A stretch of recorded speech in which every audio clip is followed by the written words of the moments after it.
Wapendwa, huwa ninawaelekeza na ninawaambia ya kwamba Mungu anapoandaa ibada yake, ni vizuri kuchukua hatua ya imani.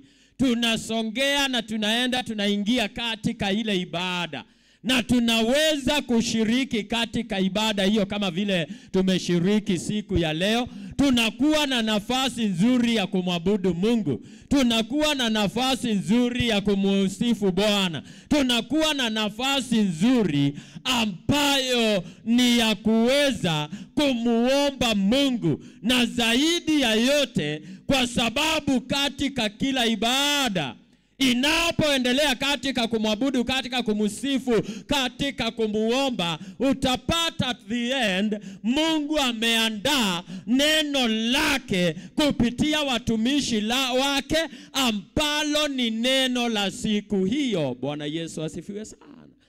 Na wakati nimeangalia vile tumekuja katika ibada hii, wapendwa wa Bwana, nikaweza kuona vile Mungu yuna mpango mwema juu ya watu wake. Tukiendelea kujiandaa, tukiendelea kujipanga, ni kwa ajili hata ya mega crusade ambayo inaanza siku ya kesho kule Center.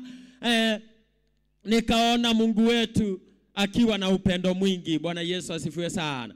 Kwa sababu nilipokuwa ninaangalia zaidi, nikaweza kuona tunaenda katika crusade ambayo imeandaliwa na our bishop, na atakuwa mahala pale mpaka siku ya Sunday, akiweza kuhubiria watu wa mahala pale, kupeleka habari njema katika hiyo crusade ambayo iko na theme inayopatikana katika kitabu cha 2 Kings chapter number 2 verse number 19. Bwana Yesu asifiwe sana. Na nilipoenda katika hilo neno, nikaona kana kwamba ni neno ama ni huduma ilitolewa ya kwanza na mtumishi wa Mungu anaitwa Elisha. Na nikaangalia nikaona Elisha ni nabii ambaye pale mwanzo alikuwa msaidizi wa mtumishi wa Mungu, alikuwa anaitwa Elijah. Jina la Bwana Yesu lipewe sifa. Na nikaangalia nikaona wakaweza kwenda pamoja, wakiendelea na huduma yao, ibada ama wakati na muda ukafika wa Elijah kuondoka hapa duniani, akachukuliwa kwa njia ya kisulisuli, kwa sababu Elijah hakufa, alipaa juu mbinguni. Bwana Yesu asifiwe sana. Na alipopaa, akawa ameachia neema ile Elisha msaidizi wake alikuwa ameomba ya double portion, na kwamba alipoweza kufuatana naye na akawa anaitamani sana, kweli alienda na akaipokea. Haleluya. Na alipopokea hiyo anointing, alipopokea huo upako, alipopokea hiyo neema, ukakuta kwamba mission ya kwanza kabisa ambayo Elisha nabii wa Mungu alipewa hiyo huduma, alipewa hiyo assignment ambayo inapatikana katika 2 Kings chapter number 2 verse number 19, ambayo inaongea na inasema aje ya kwamba watu wa mjini wakamwambia Elisha, angalia, twakusihi mahali pa mji huu ni pazuri kama bwana wangu aonavyo, lakini maji yake hayafai na nchi uzaa mapooza. Bwana Yesu asifiwe sana. Na kutoka hapo nikaweza kuangalia na nikaona baada ya Elisha kupewa hiyo habari na watu wa mji ule, akiliweza kuchukua hatua na kupitia vile aliongozwa na Mungu, aliongozwa na Roho wa Mungu, akaonyeshwa ya kwamba chukua chumvi ukatupe kwenye chemichemi, na kwamba nchi yao itapona na itaacha kuzaa mapooza. Jina la Bwana Yesu lipewe sifa. Na wakati nilisoma hilo neno, likawa likinifunza ya kwamba tuishipo katika dunia hii, tunapokaa na tukiendelea kama wanadamu, tukiendelea kama waumini, tukiendelea kama Wakristo, tukiendelea kama wana wa Mungu, na tukiishi kama watu, tunahitaji katika nchi hii tunakaa kwamba mchanga ukooperate na sisi, ukubaliane na sisi, ndio tuweze kufaulu katika maisha yetu. Kwa sababu tuishipo katika nchi hii, na iwe mchanga umetukataa, umekataa kutuzalia, uwe unazaa mapooza, ni kuangamia tutaangamia. Kwa sababu gani? Tunapopanda mashamba yetu, tupalilie mimea ikue, lakini wakati wa kutoa mazao ndio tuvune, tukute kwamba mazao ambayo yamezaliwa hata hayajafaulu, yamezaa mapooza, hatutavuna chochote na tutakufa kwa njaa. Jina la Bwana Yesu lipewe sifa. Kwa hivyo siku ya leo, ningependa katika revival ya jioni ya leo, wapendwa, tukaweze kushikana imani, tumuombe Mungu ya kwamba our soil to cooperate so that we can succeed in our lives. Praise the name of the Lord. Na ndipo nikaweza kuangalia, nilipokuwa ninaangalia zaidi, nikaenda tena, nikapelekwa katika muda na wakati wa huduma ya nabii mwingine wa Mungu, alikuwa anaitwa Yeremia. Ni kwa sababu ndio nizidi kukwambia, itabidi mchanga ukubaliane na wewe, kwa sababu tunaishi kwa mchanga, tunalima kwa mchanga, tunajenga manyumba yetu kwa mchanga. Praise the name of the Lord. Bwana Yesu asifiwe. Wapendwa, nilipoangalia, nikazidi kuelekezwa na nikaonyeshwa katika muda na wakati wa huduma yake mtumishi wa Mungu, alikuwa anaitwa Yeremia. Ukisoma kitabu ambacho ni cha Yeremia chapter number 22 na usome mstari wake wa 29, neno la Mungu linasemaje? Neno la Mungu linasema hivi katika kitabu cha Yeremia mlango wa 22 mstari wa 29 unasema hivi kwamba inchi lisikie neno la Bwana. Bwana asema hivi, andikeni habari za mtu huyu kwamba hana watoto, kwamba mtu huyu hatafanikiwa siku zake zote. Bwana Yesu asifiwe sana. Ikiendelea hapa kumalizia, inasema maana hapana mtu katika wazao wake atakayefanikiwa. Huyo ni mtu ameandikiwa na nchi, mchanga umemuandikia kwamba nchi, andika habari za mtu huyu ya kwamba hata kama hataishi katika dunia hii, huyo mtu first of all hana mtoto, hata hana watoto. Kwa hivyo neema ya kuzaa imeondolewa. Bwana Yesu asifiwe sana. Na secondly, ukiendelea unaona neno linaendelea kunena, linasema na zaidi ya yote hata waifanikiwa lolote atakalofanya. Mchanga umekataa, hautamkubalia hapa afanikiwe. Bwana Yesu asifiwe sana. Na ukaangalia, ukaona vile ya kwamba tunaelekezwa kwamba tuishipo katika dunia hii tukimwamini na tukimtumainia Bwana, ya kwamba kila jambo tutafanya litaweza kufanikiwa. Kwa hivyo kama tunafaa tuangalie katika muda na wakati huu tunapoishi na tukiendelea kama wanadamu tukamwombe Mungu. Inawezekana ikawa maisha unayoishi ni ya kwamba mchanga ulikataa kukubaliana na wewe, mchanga ulikataa kukopareti na wewe, na ukakuandikia ya kwamba habari zako wewe ni kwamba vile unaishi hautakuwa na watoto, hautafanikiwa, lolote utakalofanya halitawahi fanikiwa, lolote utakaloanzisha halitawahi kufanikiwa. Jina la Bwana Yesu lipewe sifa. Ukiangalia hilo neno liko na uzito sana. Hilo neno linakaa ni kana kwamba linavunja moyo, kwamba mtu huyu mchanga umemwandikia akiishi dunia hii hatawahi fanikiwa. Ukifanya mambo bila kufanikiwa, ukiingia kwa doa ukose kuzaa vile ili neno limesema, wengi andika habari za mtu huyu kwamba huyu mtu ni mtu ambaye hana mtoto, ni mtu ambaye hatawaipata watoto. Doa ikikosa watoto imekosa ladha. Jina la Bwana Yesu lipewe sifa.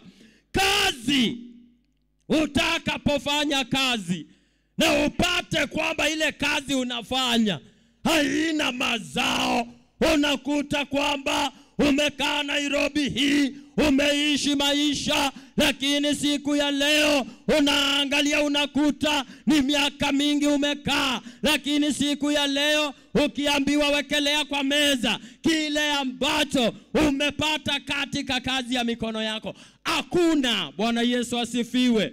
Hiyo ni roho ya kwamba katika kuishi kwako mchanga ulikataa, ukakuandikia katika kazi yako haitakuzalia mazao, biashara yako haitakuzalia mazao. Bwana Yesu asifiwe sana.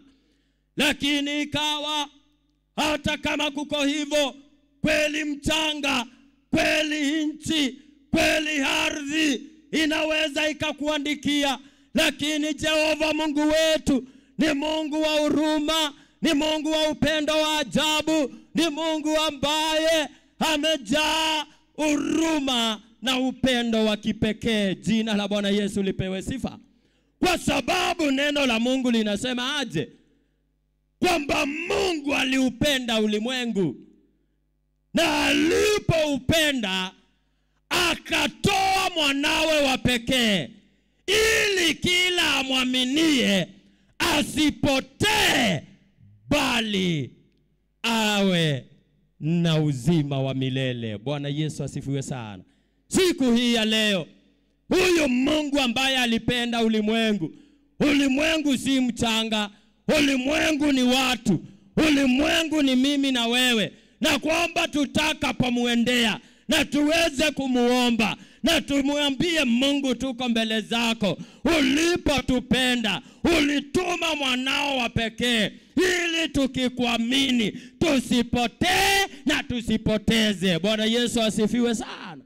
Na hapo ndipo nikawa ninatiwa moyo zaidi kwamba wakati wa pale mwanzo kuna mtu mmoja alikuwa anaitwa Kain, kwamba Kain katika maisha yake aligumpikwa na hii roho ya kwamba mchanga ulimkataa na akawa alilaaniwa baada ya Kain, kwamba yeye aliua ndugu yake Abili, na baada ya kuua ndugu yake bado akawa na kichwa ngumu, akaweza kuwa very rude.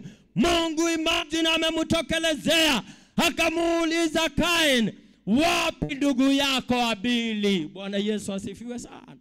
Akaongea rude, akasema mimi sijui, kwani mimi ni watchman wa my brother, mimi sijui kule aliko, kwani mimi natebeanga na yeye kwa mfuko, mimi sitaki maswali. Bwana Yesu asifiwe sana.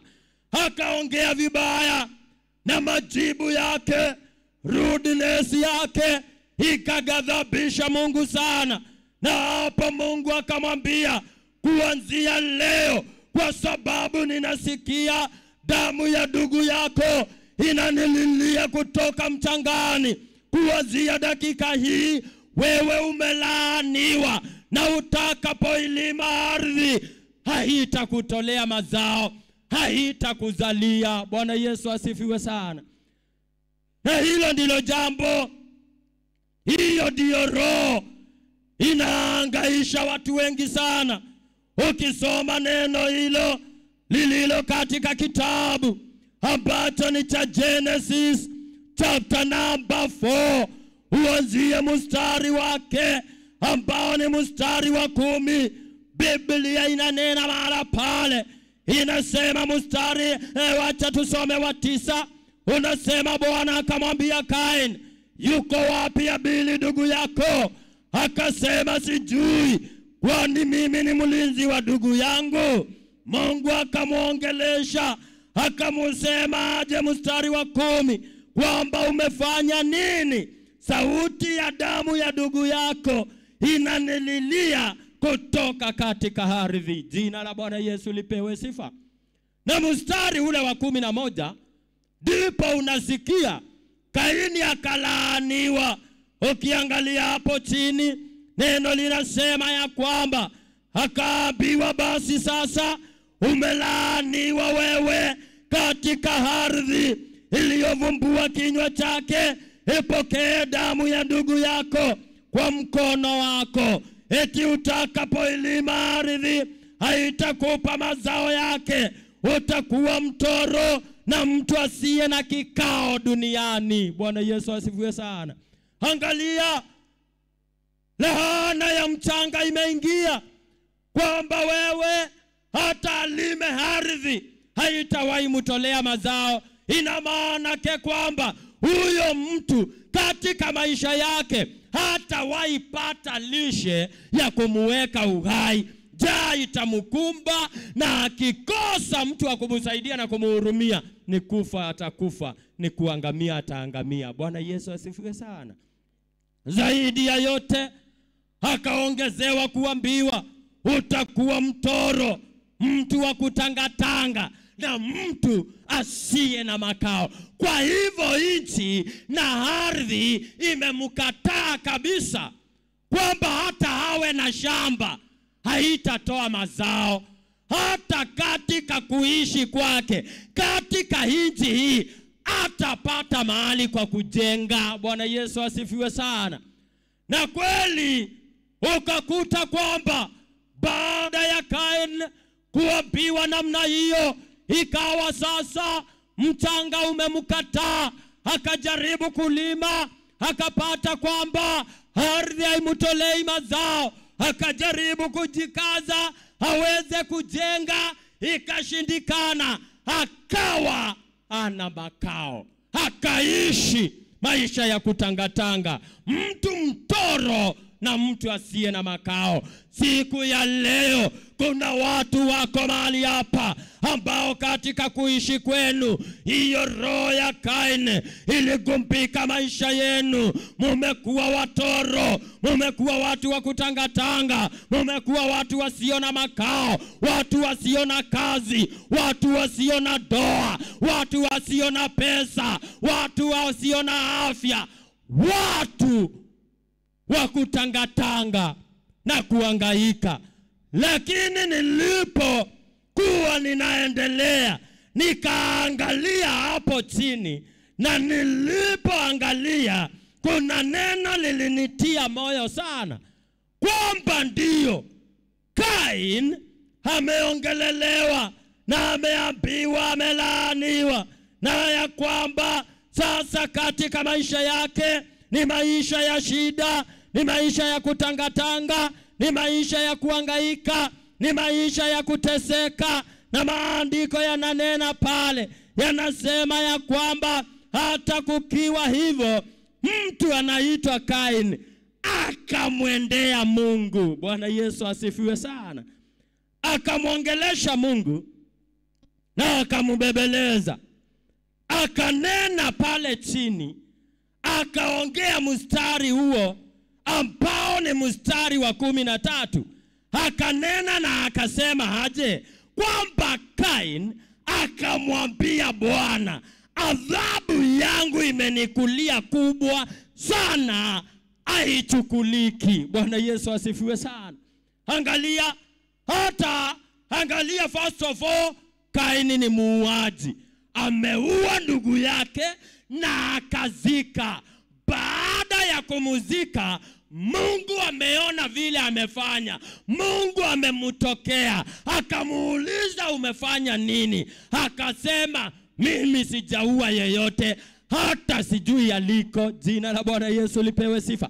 Lakini hii roho ambayo ni ya kukataliwa na mchanga, kwamba ukutolei mazao au ukutolei faida, hauna makao, hauna mahali unaweza sema hapa ni kwangu, hauna kazi unaweza sema hii ni kazi yangu, hauna kitu cha kujifunia, kujishikilia na kutegemea. Jina la Bwana Yesu lipewe sifa. Yeye mtu anaitwa Kain akateseka zaidi. Akaendea Mungu, hata hakumwambia nisamehe.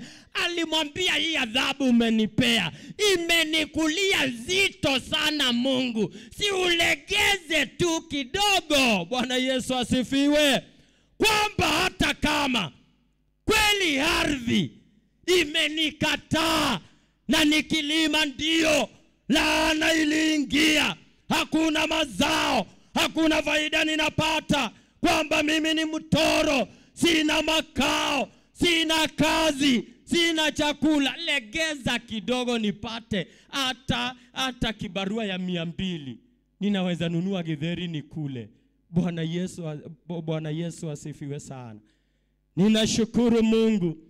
Yule Mungu amejaa upendo, yule Mungu amejaa huruma, yule Mungu alipenda ulimwengu kwa upendo wa kipekee hadi akamtoa mwanawe wa pekee Yesu Kristo, amwaminie asipotee. Bwana Yesu asifiwe.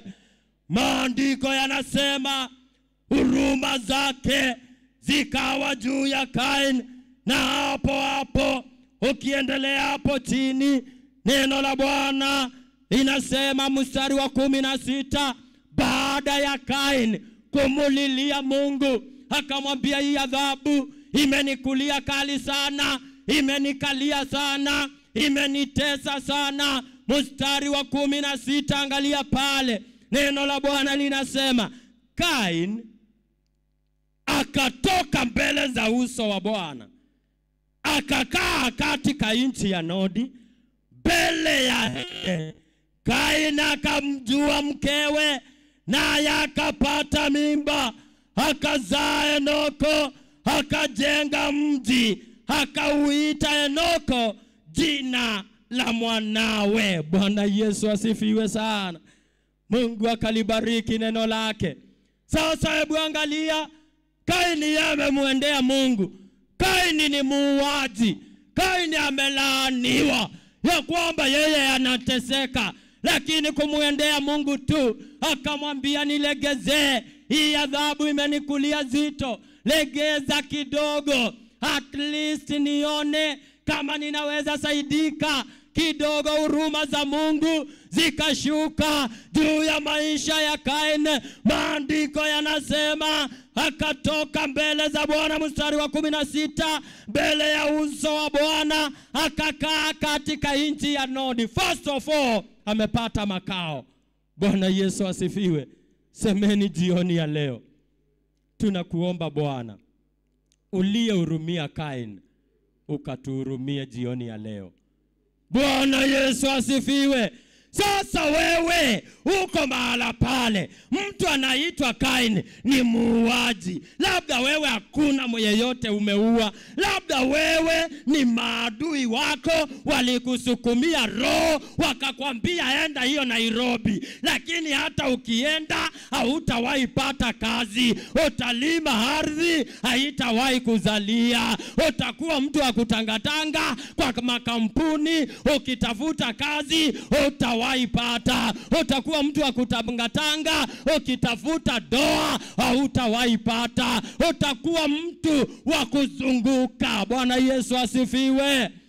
Katikati ya kumuita Bwana, Mungu wetu ni wa huruma. Hata kama ni dhambi tulitenda na zinakasababisha kwamba mchanga wetu usitutolee mazao, usitutolee faida, tusifanikiwe na tusiwe na makao. Watu wa Mungu, tunapoinua roho zetu mbele za Mungu, tumwambie Mungu, tuko mahali hapa, dhambi zote tulizotenda inawezekana siku ya leo ndizo tunalipishwa, ndizo tumelaaniwa.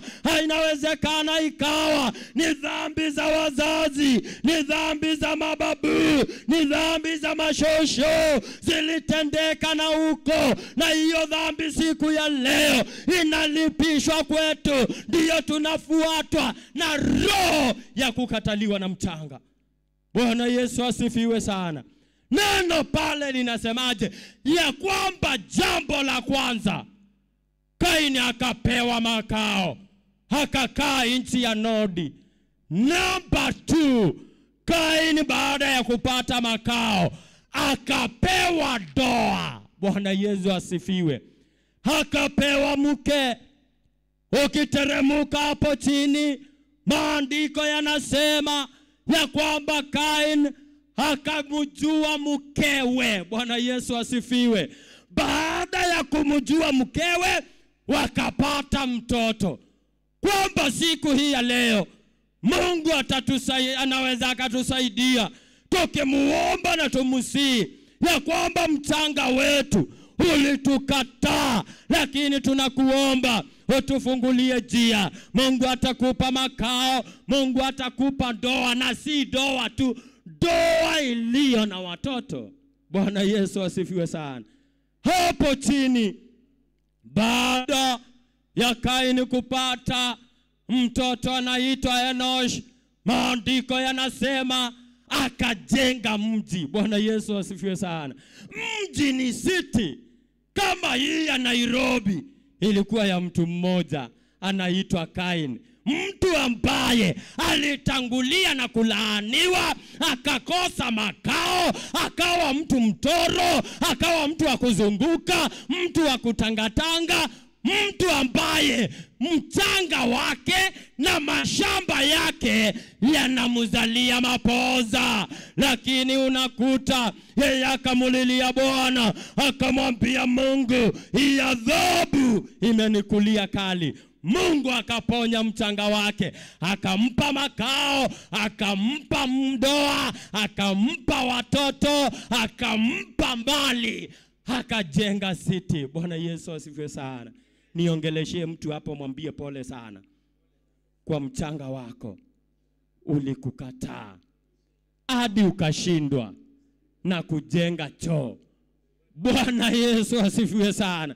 Kwamba siku ya leo unaweza kuwa umeshindwa na kujenga choo, lakini tunapomwinulia Jehova Mungu wetu mikono, tumwambie hii adhabu Baba, tumwambie huu mchanga, hata kama umekataa, tumetambua ya kwamba mafanikio yetu ni ya kwamba mchanga ukatukubali, mchanga ukatupokee, mchanga ukakooperate, mchanga wetu ukapone.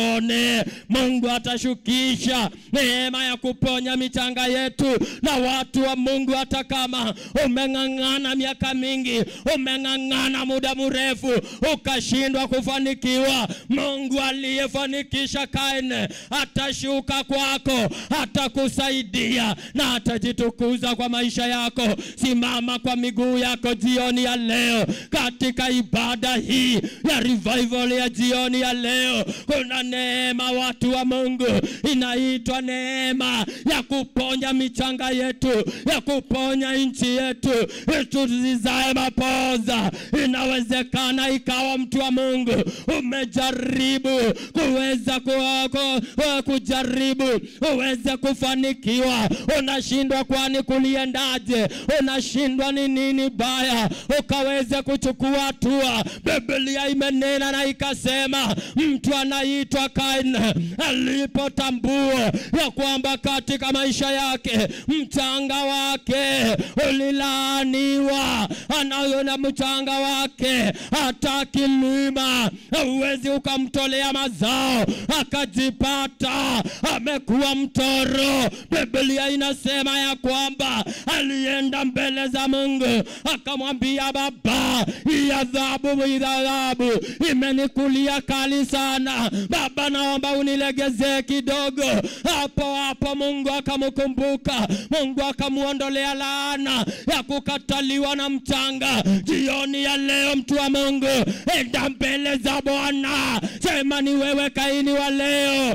Hata inawezekana mchanga ambao uliweza kukataa kukopareti na wewe, mchanga ambao haukutolei mazao, mchanga ambao umekukataa, siku ya leo mtu wa Mungu, umekuwa una makao, umekuwa una maisha, umekuwa una ndoa, umekuwa mtu wa Mungu hauna kazi. Hebu enda mbele za Bwana ukamwambie, Baba, niko mbele zako Jehova, ninakuomba jioni ya leo ukanihurumie Baba. Nimetambua ya kwamba the soil must cooperate for me to succeed in my life. Na ndiposa ninakukujia, ninasongea mbele zako, ninakuomba na ninakusihi ukakubali kwa huruma zako Baba wa mbinguni Jehova, ukaweza kuponya mchanga wangu Baba. Ninatubu mbele zako,